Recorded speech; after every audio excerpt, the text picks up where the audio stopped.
말씀드린 대로 오늘은 어린이 주일입니다.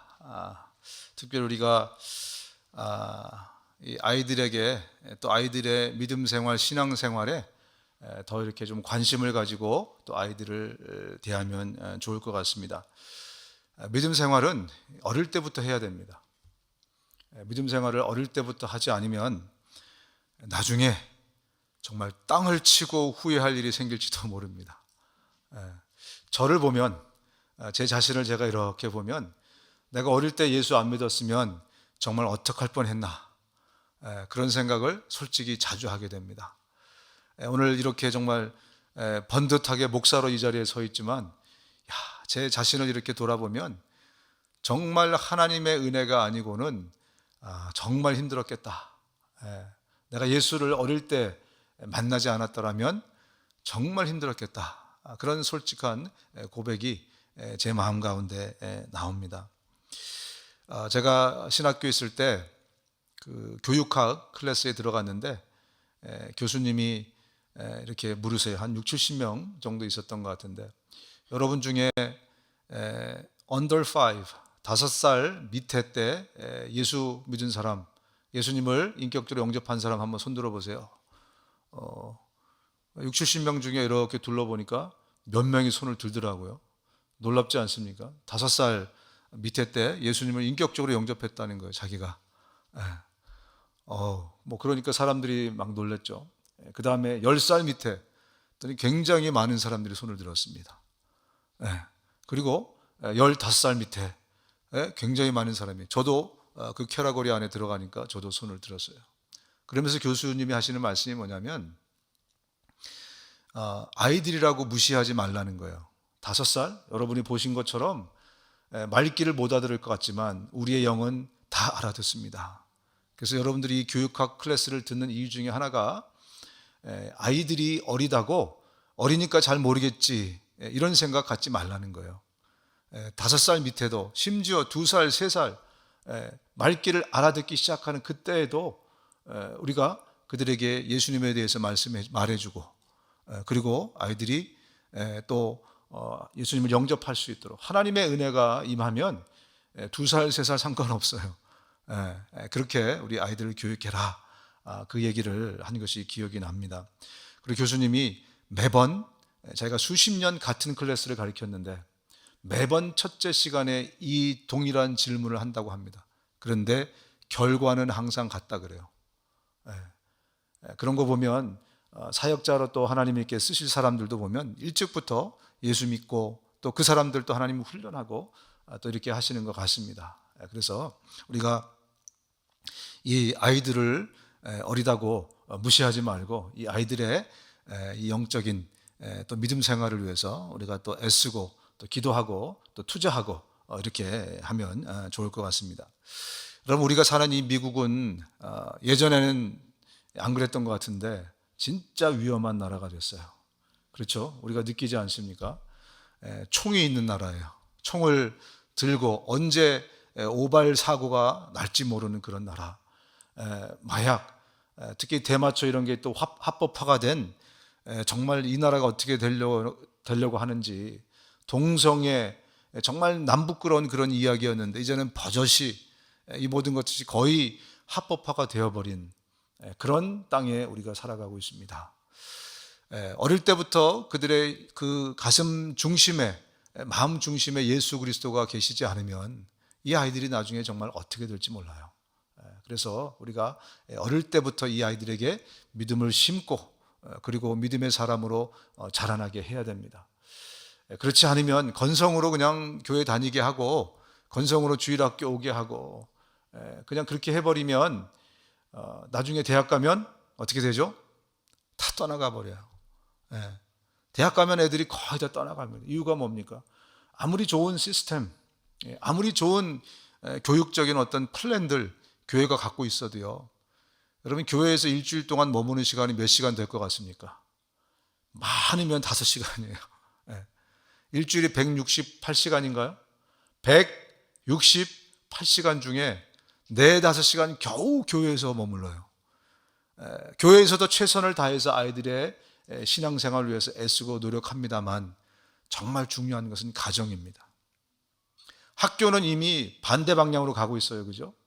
그렇기 때문에 정말 중요한 것은 유대인들의 교훈처럼 아이들은 부모의 등을 보고 배운다.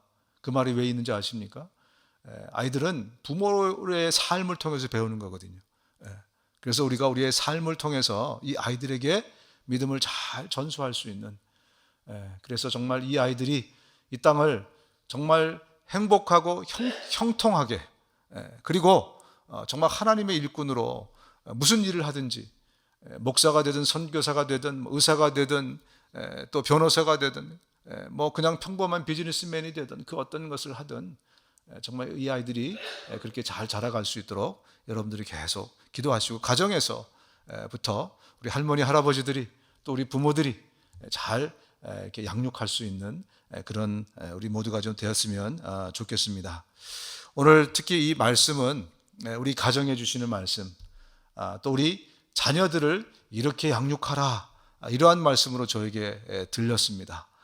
우리 아이들이 어떻게 하면, 오늘 이 제목이 자녀들에게 과로를 하고 뭐뭐의 비법을 전수합시다, 이런 건데 그 괄호 안에 무엇가 들어갈 것인가? 저는 이 안에다가 형통이라는 단어를 좀 집어넣었으면 좋겠어요. 우리 자녀들에게 형통의 비법을 전수합시다. 오늘 그 형통의 비법을 본문을 통해서 여러분과 좀 나누기 원합니다. 본문으로 들어가겠습니다.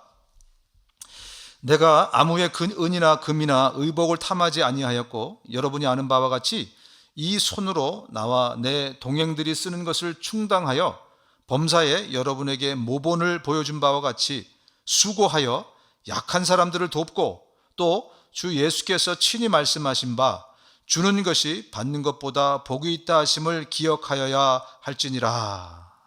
오늘 바울이 아직까지 지난 몇 주 전부터 계속해서 자신의 유언의 말씀을 에베소에서 내려온 장로들에게 지금 하고 있는 장면입니다. 오늘이 이제 마지막 유언의 말씀의 끝자락에 와 있는데 바울이 그렇게 지금 얘기를 하고 있는 거죠. 저는 그동안 여러분하고 3년 동안 지내면서 제 삶을 통해서 여러분에게 모본을 보여줬습니다. 자신 있게 이야기합니다. 어떤 삶이었냐? 나는 정말 부지런히 남과 나누고 희생하는 그런 삶을 살았습니다.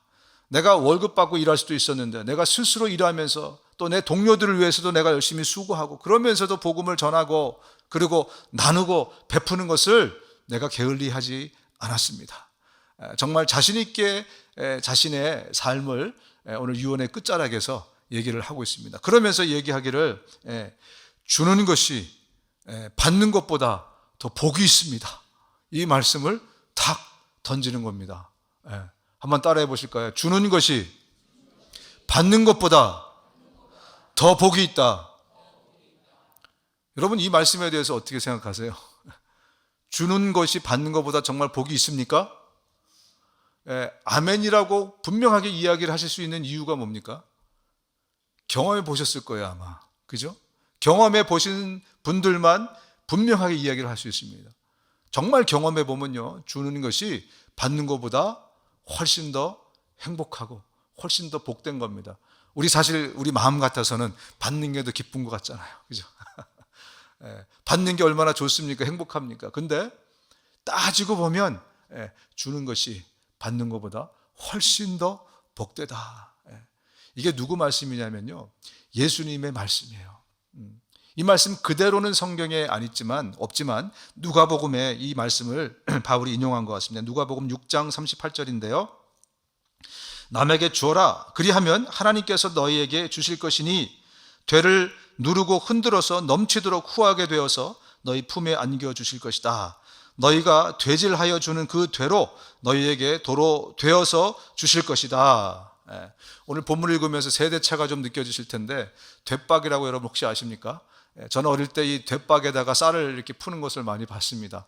그리고 저희 어머니가 아침에 밥을 하시기 전에 되박에다가 쌀을 떠가지고 성미라고 이렇게 따로 쌀 헌금을, 옛날엔 쌀이 귀했잖아요, 그죠? 쌀 헌금을 하는 그걸 봤습니다. 되박이 뭔지 알아요?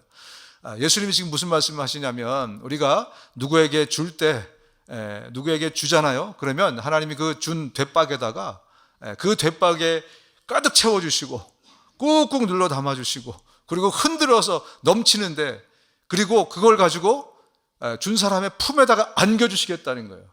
무슨 얘기하는 겁니까? 확실하게 내가 갚아주겠다는 거예요. 아주 예수님의 확실한 어떤 결심, 주님의 확실한 약속이 여기에 분명히 담겨 있습니다. 너 주는 사람을 내가 결코 잊지 않을 거야. 네가 주면 내가 너에게 확실하게 갚아줄게. 그냥 우리가 예수님이 그냥 말씀하셔도 되잖아요. 너 주면 복 받아. 정말 이렇게 우리에게 우리 눈높이에 딱 맞도록 내가 흔들어서 넘치도록 채워가지고 네 가슴팍에 딱 안겨줄 테니까 너 주는 사람이 되라. 그 말씀을 하시는 거거든요. 그렇습니다. 주는 것에는요 예수님의 확실한 약속이 있습니다. 여러분 믿으시기를 바랍니다. 예수님이 그냥 공수표를 날리시는 분이 아니세요. 주님이 말씀하실 때는 분명한 약속이 있는 말씀입니다. 여기 말고도 여러분 성경에 커피 자판기 같은 그런 말씀들이 있어요. 커피 자판기, 돈 집어넣으면 커피가 분명히 나옵니다. 그죠? 근데 성경에도 인풋을 하면 아웃풋이 분명한 말씀들이 몇 가지가 있어요. 당장 생각나는 것들 여러분 있지 않습니까? 효도에 대해서. 이제 다음 주가 이제 어버이 주일인데 효도에 대해서. 부모를 공경하라. 그러면 어떻게 하시죠? 네가 이 땅에서 잘 되고 그리고 네가 장수하리라. 이거는 주님이 주신 첫 번째 약속이다. 이렇게 말씀하고 계세요. 효도하면 이 땅에서 형통합니다. 그리고 장수한다. 이것은 주님이 개런티로 첫째 되는 계명이라고 주님이 약속이 있는 첫째 계명이다. 이렇게까지 주님이 언급하셨어요.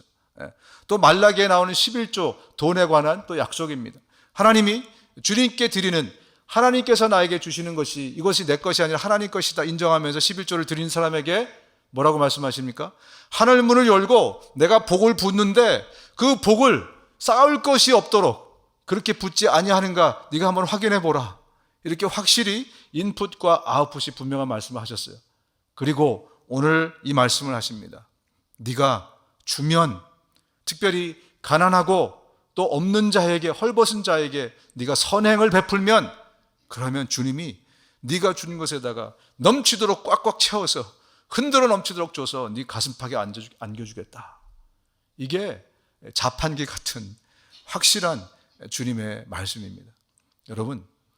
여러분들에게 그리고 우리 자녀들에게 이 말씀이 이 약속의 말씀이 오늘 분명히 좀 새겨졌으면 좋겠어요. 주님이 약속하셨는데 주님이 거짓말을 하신다면 그분은 하나님이 아니시겠죠. 진리가 아니겠죠. 근데 주님이 이렇게 분명한 말씀들을 성경 요소요소에 이렇게 하고 계십니다. 그래서 우리가 이 말씀을 믿음으로 받고 이 말씀을 실행하고 따라갈 때 우리의 삶이 정말 복되고 또 우리 자손들의 삶이 복받는 것을 우리가 또 눈으로 또 확인할 수 있는 그런 계기가 좀 되었으면 좋겠습니다. 율법에도 주는 것에 대해서 명령을 하고 계십니다. 네 궁핍한 형제를 악한 눈으로 바라보며 아무것도 주지 아니하면 그가 너를 여호와께 호소하리니 그것이 너에게 죄가 되리라. 너는 반드시 그에게 줄 것이요 줄 때에는 아끼는 마음을 품지 말 것이니라. 이로 말미암아 네 하나님 여호와께서 너에게 하는 모든 일과 네 손이 닿는 모든 일에 너에게 복을 주시리라. 땅에는 언제든지 가난한 자가 그치지 아니하겠으므로 내가 너에게 명령하여 이르노니 너는 반드시 네 땅 안에 네 형제 중에 곤란한 자와 궁핍한 자에게 네 손을 펼칠지니라. 우리의 손을 늘 우리 주변에 있는 가난하고 헐벗은 자에게 펼치라. 그렇게 말씀하고 있습니다. 이스라엘 사람들은요, 하나님이 율법에 이렇게 정해놓으시기를 농사를 짓잖아요. 벼농사를 짓는다. 이삭이 떨어질 거 아니에요. 그죠? 농사를 짓다가 추수하다가 그러면 이삭을 어떻게 하죠? 줍지 말라고 명령하십니다. 왜요? 누구를 위해서? 가난한 자를 위해서. 무화과 나무를 농사를 지었다. 추수를 해요. 그리고 남은 것은 어떻게 합니까? 내비두라는 거예요. 그게 하나님의 마음이에요. 그거를 이스라엘 백성들, 하나님의 백성들에게 요구하셨어요. 언제든지 선행을 베풀고 언제든지 나누고 주변에 가난한 사람이 없도록 그렇게 만들어라. 지난번에도 말씀드렸지만 경주 최부자 아직까지 부자랍니다. 제가 책을 사서 봤어요, 여러분. 제가 책을 샀어요. 그래서 읽어보니까 그 프린시플이 어디서 왔나 보니까 바로 이 성경 예수님의 말씀에서 왔더라고요. 백리 안에 가난한 자가 없게 하라. 그게 최부자가 남긴 유언이었어요. 그런 예수님을 몰랐겠지만 하나님의 프린시플을 가지고 그가 살았을 때 하나님이 이 땅에서 그 말씀대로 복 주시는 것을 그 가문이 대대로 경험하지 않습니까?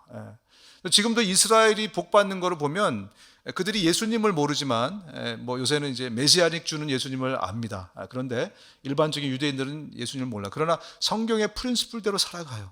지금도 제가 무슨 다큐멘터리를 보니까 이제 안식일 전날 금요일이 되면은 장사하는 분들이 다 특히 야채 가게 이런 데서 이제 다 이렇게 문을 닫잖아요. 근데 안식일 시간이 딱 되면 그 자판에 있는 남은 그 프루트 같은 거 있잖아요.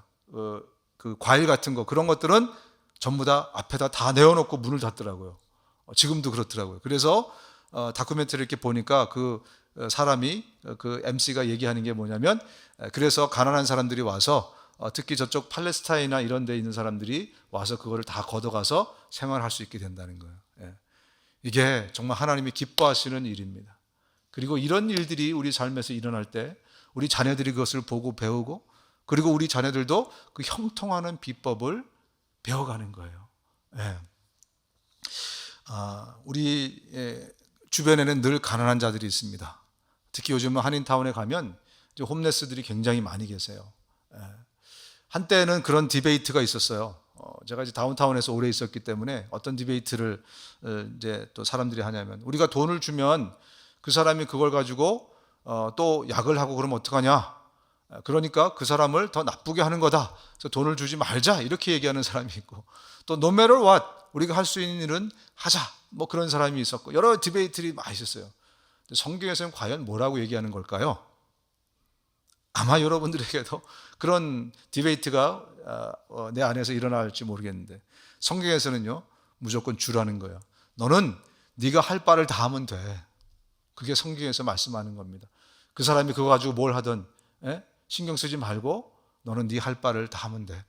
그래서 언제든지 좀 여윳돈을 갖고 다니시면 캐시를 갖고 다니시면서 누군가 당장 이미디어트한 어떤 니드가 있을 때 나는 그 사람에게 할 바를 다 하면 됩니다. 가서 작지만 이때 정말 중요한 것은 액수가 상관이 없다는 거예요. 우린 참 그게 민감하잖아요. 그죠? 이 찌끔한 거 가지고 이 쬐끔한 거 가지고 무슨 도움이 될까? 그렇지 않습니다, 여러분. 받는 사람에게는 그것이 오병이어의 기적이 일어나는 게 나눔의 축복입니다. 그래서 우크라이나가 됐던 어디가 됐던 우리 또 홈리스 계시는 분이 됐던 누구든지 간에 저와 여러분들이 정말 이 하나님의 놀라운 형통의 이 법칙들을 잘 실천할 수 있는 우리 모두가 되었으면 좋겠습니다. 이 귀한 말씀인데 같이 읽어봤으면 좋겠어요. 잠언 19장 17절입니다. 같이 읽었으면 좋겠습니다. 시작. 가난한 사람에게 은혜를 베푸는 것은 주님께 구워 드리는 것이니 주님께서 그 선행을 넉넉하게 갚아 주신다. 아멘. 여러분 하나님께 돈 빌려준 적 있으십니까? 하나님을 채무자로 만든다.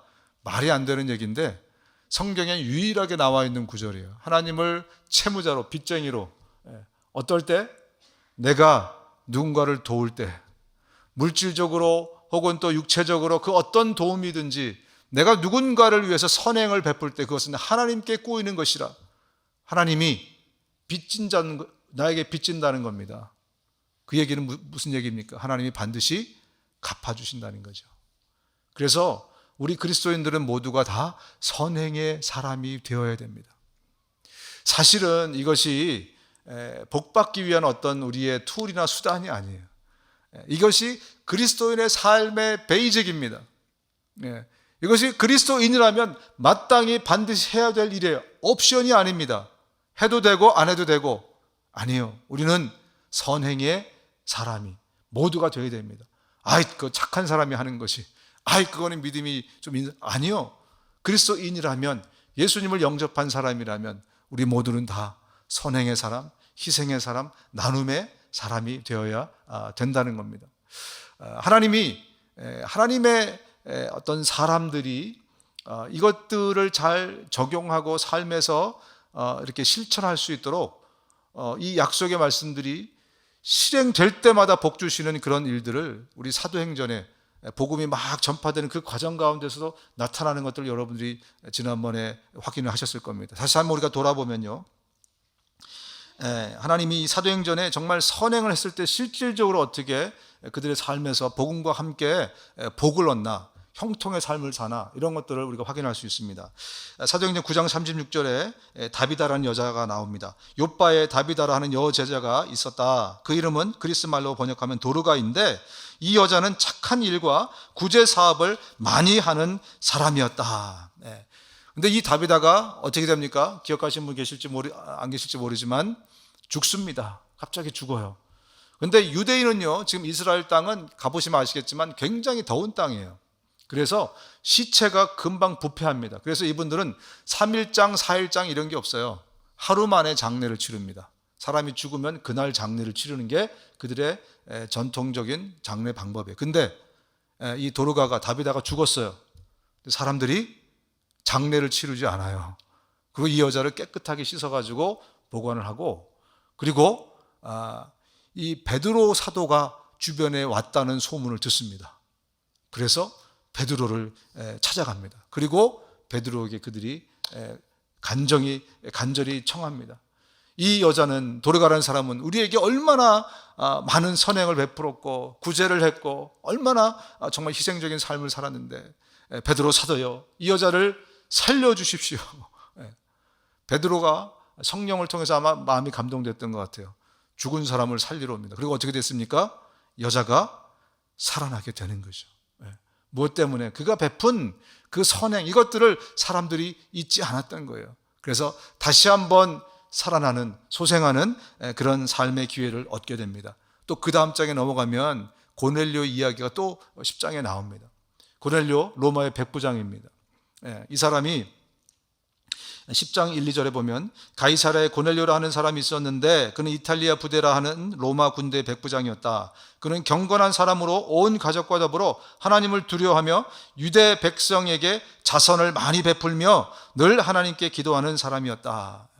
이 사람의 특징 중에 하나가 뭐냐면 자선을 많이 베풀었던 그런 사람이었다는 거예요. 선행을 많이 했던 사람. 그래서 천사가, 고넬료가 기도할 때 딱 나타납니다. 그러면서 이렇게 얘기를 해요. 천사가 이르되 네 기도와 구제가 하나님 앞에 상달되어 기억하신 바가 되었으니, 뭐라고 얘기합니까?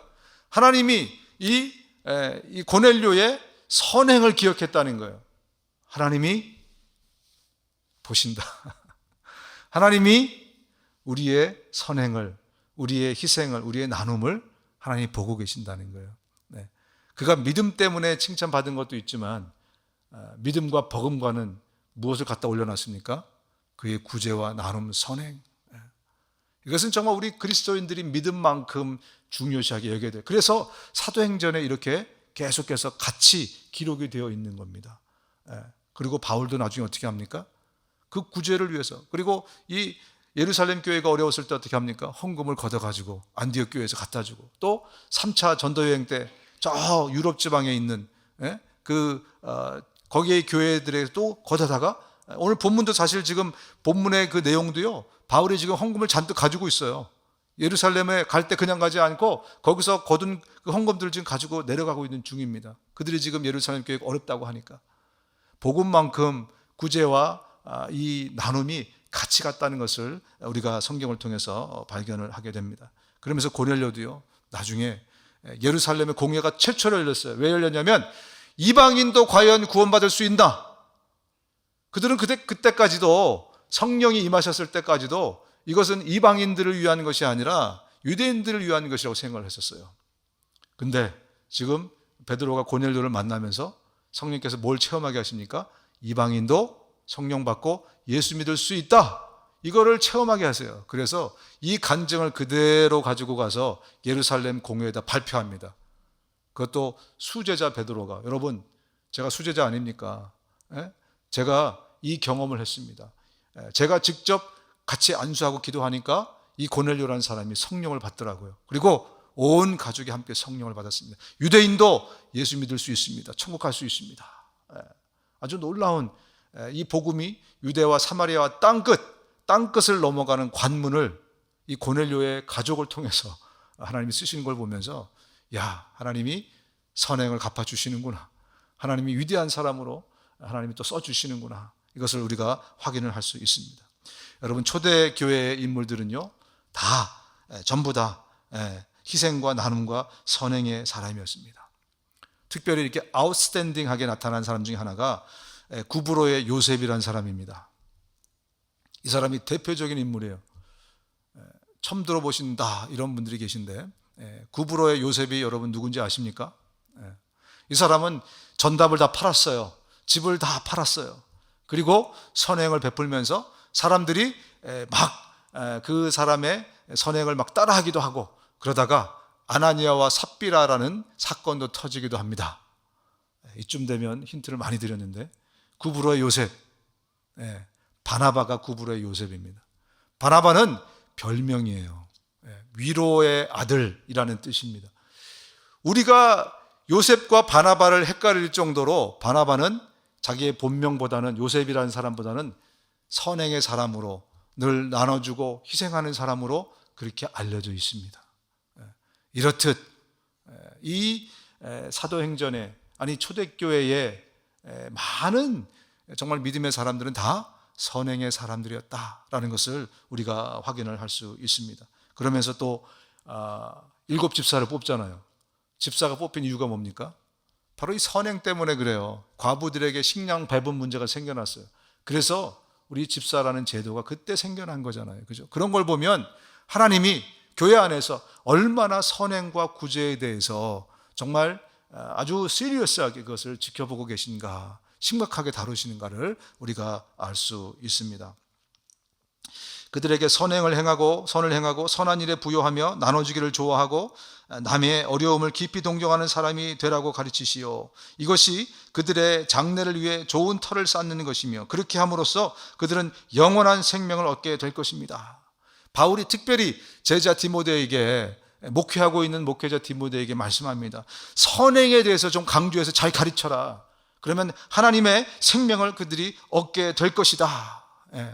초대교회는 이렇게 성령의 역사와 더불어서 부활의 메시지와 더불어서 이 선행과 나눔의 메시지가 함께 갔다는 것입니다. 초대교회가 왜 부흥을 했는가? 많은 사람들이 어떻게 생각했냐면 313년에 밀라노 칙령이라는 게 있습니다. 이 콘스탄티누스라는 로마 황제가 기독교를 공인시킨 거예요. 그동안 기독교인들을 잡아다가 원형극장에 놓고 사자밥이 되게 하고 막 박수치고 이랬잖아요. 그죠? 근데 콘스탄티누스가 그 어머니가 예수를 믿으면서 예수를 믿게 된 거예요. 그래서 어쨌든 정치적이든 뭐가 됐든지 간에 그가 했던 게 뭐냐면 밀라노 칙령을 통해서 기독교를 이제 공인하게 됐습니다. 그부터 기독교가 유럽에 퍼지게 됐고 부흥했구나, 그런 줄로만 알았는데 알고 보니까요, 더 깊은 원인과 이유가 있었다는 겁니다. 165년에서 180년 사이에 천연두가 유럽을 휩쓸었습니다. 그 중에 이 로마, 유럽의 중심 도시였던 로마에 인구의 4분의 1이 죽었대요. 그리고 또 한 번 엄청난 일이 있었는데 250년에 이번에는 그 홍역이 또 한 번 휩쓸고 지나가서 로마 인구의 하루에 5,000명씩 죽어나갔대요. 더군다나 이 알렉산드리아에서는 인구의 3분의 2가 이 홍역 때문에 죽어나갔습니다. 지금은 뭐 우리가 예방도 하고 이렇게 되지만 예전엔 엄청난 무서운 병이었습니다. 그런데 이때 알렉산드리아의 주교였던 디오니소스가 부활절 설교에서 이런 설교를 한 기록이 남아 있습니다.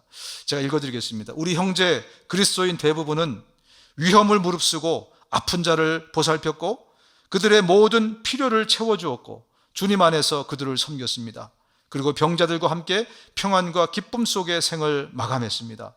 많은 이들이 다른 이들을 간호하고 치유하다가 사망을 자신에게로 옮겨와서 대신 죽음을 맞이했습니다. 이렇게 설교했다는 거예요. 여러분, 기독교인들은 도망가지 않았어요. 이교도들이 상상할 수 없는 일들을 우리 예수 믿는 사람들이 했습니다. 이런 엄청난 일들이 일어났을 때마다 손팔을 걷어붙이고 들어가서 그들을 돕고 함께 나누고 그리고 자기의 목숨까지도 나누면서 희생했던 바로 그것이 기독교를, 예수 그리스도를 그 로마 지역을 필두로 해서 온 유럽에 퍼뜨리는 놀라운 부흥의 계기가 되었다. 이렇게 학자들은 지금 해석하고 있습니다. 여러분, 우리 사도행전을 공부하면서 사도행전 11장에 우리 그리스도인들이 처음으로 그리스도인이라는 이름을 얻었다고 그때 우리가 보지 않았습니까? 그죠? 그전엔 그리스도인이라는 이름이 없었어요. 근데 안디옥 교회가 정말 그들이 신앙생활을 제대로 하고 그들의 삶을 통해서 모범을 보여주면서 예수 믿는 사람은 달라, 그러면서 그리스도인이라는 그 영예로운 이름을 1세기에 얻었다면 2세기, 3세기에는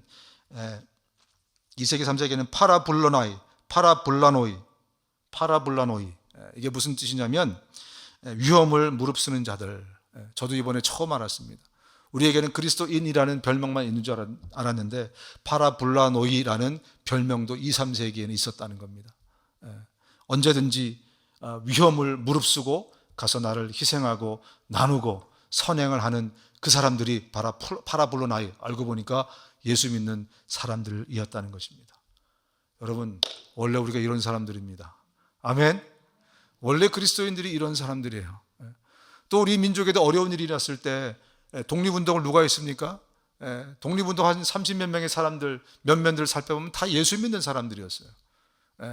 독립군들, 예수 믿는 사람들이었습니다. 우리 그리스도인은 언제나 나눔과 희생과 선행의 사람이었다는 것을 우리가 기억해야 될 것입니다. 누가 이 세상의 재물을 가지고 형제의 궁핍함을 보고도 도와줄 마음을 닫으면 하나님의 사랑이 어찌 그 속에 거하겠느냐. 자녀들아, 우리가 말과 혀로만 사랑하지 말고 행함과 진실함으로 하자. 아멘이십니까? 우크라이나 선교 헌금 때문에 제가 이 얘기하는 거 아닙니다, 여러분. 오해하지 마십시오.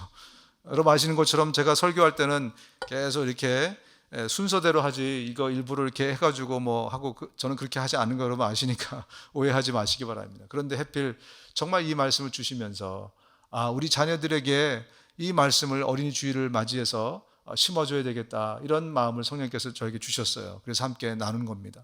혹시 정말 이 말씀이 찔림이 되신다면, 제가 여러분을 찌르는 것이 아니라 하나님이 여러분을 찌르는 것이니까 정말 감사함으로 받고 우리가 또 삶으로 적용하면 좋을 것 같습니다. 여러분, 바울은 어떻게 이렇게 희생의 사람이 되었고 이렇게 나눔의 사람이, 선행의 사람이 되었을까? 그 비결을 제가 찾아보니까요, 그 비결은 자족하는 마음이 있었습니다. 자족. 자기 스스로가 만족하는 그 마음들. 내가 궁핍함으로 말하는 것이 아니라 어떠한 형편에든지 나는 자족하기를 배웠노니 나는 비천에 처할 줄도 알고 풍부에 처할 줄도 알고 모든 일 곧 배부름과 배고픔과 풍부에 궁핍에도 처할 줄 아는 일체의 비결을 배웠노라. 내게 능력 주신 자 안에서 내가 모든 것을 할 수 있느니라. 그럼 바울이 착해서 희생하고 나누고 선행한 것이 아니에요. 여러분, 저는 그렇게 봐요. 본디 착한 사람은 없습니다. 본디 착한 사람이 없어요. 보면은 착한 사람도 굉장히 상대적이에요. 저희 어머니는 정말 착한 사람을 저는 알았거든요. 늘 저에게 착했기 때문에. 근데 저희 누나들에게 물어보면 기억이 달라요. 무서웠대요. 무서웠대요. 여러분, 저는 누군가에게 굉장히 착한데 또 누군가에게 저를 보면 또 무서운 사람이 있을 수 있어요. 그죠? 여러분이 굉장히 착한데 어떤 사람한테는 정말 비열한 사람, 저렇게 못된 사람이 있어? 이런 사람이 될 수 있습니다. 보면 인간은 완전하지 않기 때문에 굉장히 상대적이라는 것을 우리가 알게 됩니다. 인정하십니까, 여러분? 이 자족이라는 것은 원어로 보면 아우타르케스라는 단어인데 모든 조건에 완전하게 맞출 수 있는 마음이래요. 모든 조건에 완전하게 내가 맞춰줄 수 있는 그 마음. 이 마음을 가진 사람이 착한 사람이 되는 거예요. 상대적이지 않고 누구에게든지 맞춰줄 수 있는 그 마음을 가진 사람. 자족에서 우리가 선행의 비결을 찾아야 됩니다. 근데 뭐라고 얘기합니까? 자족은요, 타고 태어나는 게 아니라는 데 문제가 있습니다. 타고 태어나는 거면, 또 은사라면 성령이 우리한테 그냥 툭 주시는 거면 얼마나 좋겠어요. 근데 그게 아니라는데 문제가 발생합니다. 여러분, 뉴욕 주립대에서 자족과 감사하는 마음에 대해서 실험을 했다고 합니다. 이 실험하는 상대자들에게 내가 뭐뭐뭐 땡땡땡이 아니라서 기쁘다, 여기 가로에다가 이 땡땡땡땡에다가 한번 넣어보라, 이렇게 이제 얘기를 한 거예요. 그래서 좀 백수가 아니라서 내가 기쁘다. 좀 내 가진 것보다 훨씬 더 밑에 있는 것을 좀 이렇게 얘기한 거죠. 나는 죄수가 아니라서 기쁘다. 나는 고아가 아니라서 기쁘다. 이런 것들을 계속 넣게 합니다. 그리고 이것을 5번을 과정을 되풀이했더니 실험 대상자들의 삶의 질이 굉장히 높아졌답니다. 자기 삶에 만족하고 자족하고 이런 결과가 나왔대요. 또 반대로 다른 그룹을 또 데려다가 또 실험을 했습니다. 이번에는 이 땡땡땡에 나의 어떤 wish, 소원, 이것들을 좀 집어넣어 봐라. 그래서 내가 100만 장자라면 좋을 텐데, 내가 조금 더 미인이었다면 참 좋았을 텐데, 내 삶에 고난이 없으면 참 좋을 텐데 라는 단어들을 넣게 하고 또 5번을 되풀이하겠다고 합니다.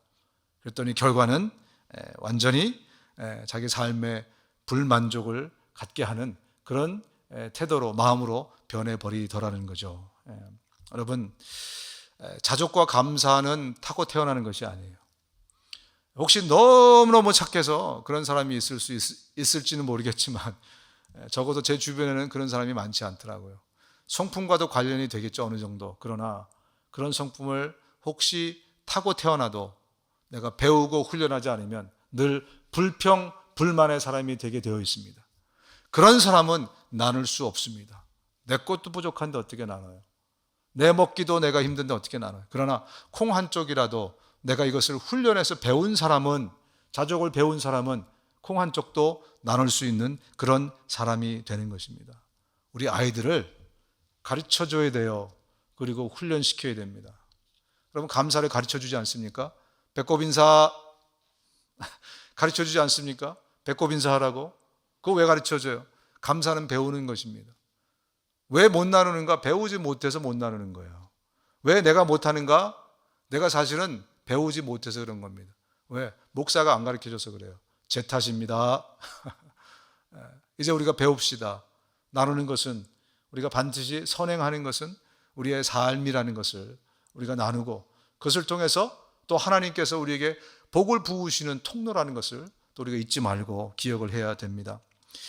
그때에는 사람들이 감사할 줄도 모르고 거룩하지도 않으며 사랑이 없고 용서하지도 않고 남을 헐뜯고 자제하지 못하고 사납고 선한 것을 싫어하고 배반하고 조급하고 거만하고 하나님보다 쾌락을 더 사랑하고 겉으로는 신앙심이 있는 듯 보이지만 그 능력은 거부할 것입니다. 이게 제가 가끔씩 여러분들에게 읽어드리는 말세에 나타나는 징조 현상입니다. 그 큰 특징 중에 하나가 뭐냐면 감사할 줄 모르는 거예요. 그래서 나누지 않는 겁니다. 사람들이 사나워지는 거예요. 남을 자꾸 비난하고 욕하는 겁니다. 이게 말세에 나타난 현상인데 어떻습니까? 요즘 말세 아닙니까? 그렇죠? 이때 정말 우리가 우리 자손들에게 가르쳐야 될 것이, 또 내가 다시 배우고 연습해야 될 것이 나눔과 희생, 또 자족이라는 것입니다. 다시 본문으로 들어가겠습니다. 이 말을 한 후에 무릎을 꿇고 그 모든 사람과 함께 기도하니 다 크게 울며 바울의 목을 안고 입을 맞추고 다시 그 얼굴을 보지 못하리라 한 말로 말미암아서 더욱 근심하고 배에까지 그를 전송하니라. 이제 마지막 유언을 마치고 바울이 떠나는데 마지막 장면을 보니까 마치 장례식의 장면과 같습니다. 바울을 이별하면 그 제자들은 다시는 바울의 얼굴을 이 땅에서는 볼 수 없게 됩니다. 그래서 그들은 정말 그 슬픔을 가지고, 이별의 슬픔을 가지고 목을 껴안고 울고 입을 맞추고 그리고 바울을 떠나 보냈다는 얘기입니다. 우리가 살면서 이별은 참 슬픈 것 같아요. 정말 저도 개인적으로 이별의 슬픔, 이게 정말 큰 저에게는 어려움이었습니다. 그래서 제가 개척교회를 할 때 제일 어려웠던 게 사실은 교인들이 교회를 떠난 거였어요. 그러니까 교회를 떠난 것도 있지만 그 이별의 슬픔이라는 것이 이게 정말 힘들었어요. 그래서 제가 막 기도를 많이 했어요, 옛날에. 하나님, 저는 다른 것으로 좀 아파봤으면 좋겠습니다, 이제는. 어차피 우리 인생은 아픈 거 아니에요, 그죠? 인생은 우리가 뭐 늙고 병들고 뭐 이렇게 되는 게 인생인데, 저는 여기 아픈 것보다는 좀 이쪽이 아프든지 다르게 그렇게 기도할 정도로 이별이 굉장히 좀 저에게는 어려운 문제였어요. 그런데 이 이별의 순간들을 그들이 이제 맞이하게 됩니다. 제가 그 말씀을 이렇게 준비하면서 우리 청년들이 예전에 떠올랐어요. 중국의 단기 선교를 계속 꾸준히 갔거든요. 꾸준히 갔는데 이 친구들이 여름을 기다려요. 단기 선교를 기다려, 청년들이. 그래서 왜 그러나 봤더니 약속을 했대요. 다시 그 아이들을 보러 가기로. 주로 연변 쪽에 있는 한 팀이 꾸준히 갔습니다. 갔는데 당시에 그 연변 쪽에 사는 분들은 부모들은 다 한국에 돈 벌러 가고 할머니 할아버지들이 아이들을 많이 키웠어요. 그래서 미국에서 뭐 언니 오빠 형 이렇게 오니까 애들이 얼마나 좋아요. 같이 놀아주고 일주일 동안 정말 신나게 놀아주고 영어도 가르쳐주고 맛있는 것도 사주고 뭐 막 이렇게 하니까 일주일 동안 정이 완전히 든 거예요. 그렇게 사랑이 궁핍하다가 막 이뻐해 주니까. 그리고 막 멋지게 생겼잖아요. 그죠? 막 형 언니 오빠들을 막 보니까 막 와가지고 막 안아주고 막 머리 쓰다듬어주고 얼마나 좋았겠어요. 그러니까 이별의 날이 딱 되면 아이들이 벌써 그날 아침부터 분위기가 심상치 않은 거예요. 오늘 떠나는 날이다. 눈시울이 벌써 붉어진 아이들. 또 얘기 들어보면 이제 차 타고 이제 빠이 하고 떠나는데 막 달려가서 어떤 때는 애들이 차 앞에 눕는 거예요. 가지 말라. 갈 수 없다. 못 간다. 그러면 내려서 아이들한테 내년에 분명히 다시 온다. 약속하고 도장 찍고 카피하고 이러고서 아이들을 뒤로 하고 이 이별의 슬픔을 뒤로 하고 또 오니까 내년에 또 약속을 지키기 위해서 또 기다리고 그렇게 몇 년을 저희가 계속 갔던 것을 기억합니다. 이별은 정말 아픈 겁니다. 그런데 바울과 이 사람들이 그 이별을 뒤로 하고 그리고 바울은 순교를 향해서 지금 가고 있습니다. 장례 예배를 들어보면 이제 목사니까 장례 예배를 또 이렇게 드리지 않습니까? 들어보면 믿음의 가정과 그렇지 않은 가정이 큰 차이가 있습니다. 슬픔도 있고 정말 가슴이 아리고 너무나 정말 그런 아픔이 있습니다. 그 공통점은 거의 있어요. 그런데 결론이 달라집니다. 믿음이 있는 가정은 소망으로 결론이 나요. 믿음이 없는 가정은요 절망으로 결론이 납니다. 믿음이 있는 가정은 다시 만날 기약이 있기 때문에 이 땅이 영원하는 것이 아니라는 것을 분명히 알고 있기 때문에 슬프지만 덜 슬퍼요. 그리고 분명한 소망으로 결론을 냅니다. 지금 돌아가셨지만 천국에서 다시 만날 수 있기 때문에 그래도 덜 슬픈 거예요. 다음을 기약할 수 있습니다. 그런데 믿음이 없는 그런 집안에 장례식을 하게 되면 정말 절망으로 끝납니다. 저도 오면서 정말 씁쓸하고 정말 기분이 좋지 않아요. 그들의 그 절망감 그것이 저에게도 전달이 되기 때문에 그렇습니다. 이 제자들의 이별과 이 슬픔을 뒤로 하고 가는 바울의 마음에 정말 슬픔이 있었을 겁니다. 제자들 역시 마찬가지였을 거예요. 그러나 그들에게는 소망이 있었습니다. 다시 만날 것이라는. 이 땅은 영원하지 않기 때문에 이 땅을 떠나면 저 천국에서 영원히 다시 만날 수 있기 때문에 그들은 이 슬픈 이별을 그렇게 크게 슬프지 않게 뒤로 하고 오히려 새로운 만남을 향해서 그들은 발걸음을 옮길 수가 있었던 것입니다. 여러분, 믿음이 있다는 것은요, 세상 보는 눈이 달라졌다는 거예요. 내 믿음이 정말 있다는 것은, 저 영원한 것에 대한 믿음이 있다는 것은 이제 세상 보는 눈이 달라졌다는 것입니다.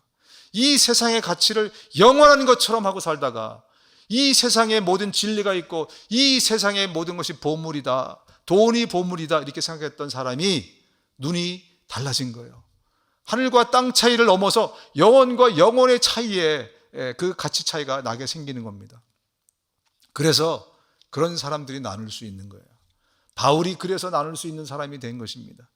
지금 내가 갖고 있는 이게 이 재물이 이게 보물인데 이게 다인데 이거 누구하고 나눠요, 여러분? 영원한 믿음이 없으면, 영원한 것에 대한 부활에 대한 소망이 없으면 우리는 절대로 내 귀중한 것을 나눌 수가 없어요. 왜? 이게 가장 귀중한 것이기 때문에. 그러나 지금 내가 천만금을 가지고 있다고 해도 이것은 영원한 가치가 아니라는 것을 깨달았기 때문에 이것은 나눌 수가 있는 것입니다. 그래서 여러분, 아까 바울이 그런 말 했잖아요. 내가 은과 금을 탐하지 않았다. 그럼 어디서 많이 들어본 단어 아니에요? 은과 금 나 없어도 내게 있는 것 내게 주니 곧 나사렛 예수 이름으로. 일어나 걸으라. 어디서 나온 단어입니까? 그들이 성령을 받자마자 베드로와 요한이 성전을 기도하다가 성전 미문 앞에 있는 그 안절뱅이가 이 사람들이 지나가니까 그가 가장 귀하게 여기고 있는 보물이죠. 돈 달라 이거예요. 그랬더니 베드로와 요한이 어떻게 합니까? 은과 금은 더 이상 보물이 아니야. 그러나 내가 진짜 보물을 줄게. 내가 나사렛 예수 그리스도의 이름을 너에게 줄게. 그러면서 일어나 걸어라. 그 얘기를 한 거예요. 이 세상이 영원한 것이 아닌 거라는 것을 믿음으로 깨달은 사람만이 우리는 나눌 수 있고 세상을 다르게 살 수 있습니다. 어쩌면 우리의 궁극적인 문제가 거기에 있는지도 몰라요. 왜? 이 땅의 것이 다 안 돼. 이 부동산 이게 없어지면 나는 끝나는 건데 아니에요. 그것이 영원한 것이 아니기 때문에 영원한 것은 나사렛 예수 그리스도의 이름입니다. 바로 그것을 우리 자녀들에게 가르쳐 줘야 돼요. 이 땅의 것이 보물이 아니기에 나눠주라고 가르쳐야 되고 진짜 보물이 예수 그리스도이기에 그것 또한 나눠주라고 가르쳐야 됩니다. 그래야 진정한 사람으로 이 땅을 그들이 살아갈 수 있게 되는 겁니다. 그런 정말 이 땅에서도 형통할 수 있는, 그리고 저 하늘에서는 더 형통할 수 있는 우리 가정과 우리 자녀들, 우리 후손들이 되실 수 있기를 주님의 이름으로 축원드립니다. 기도하시겠습니다.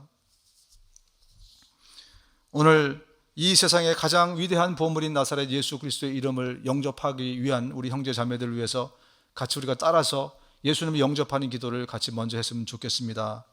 같이 기도하겠습니다. 예수님, 내가 죄인으로 태어나 죄 짓고 살아가는 죄인인 것을 고백합니다. 나의 죄를 용서하여 주옵소서. 예수님이 내 죄를 대신해서 십자가에 죽으시고 부활하셔서 감사합니다. 내가 이제 예수님을 내 구세주요 인생의 주인으로 모시기 원합니다. 나를 불쌍히 여기셔서 내 마음에 들어오시옵소서. 이제 나를 다스려 주시고 하나님의 나라로 나를 인도해 주십시오. 예수님의 이름으로 기도합니다. 아멘. 아멘.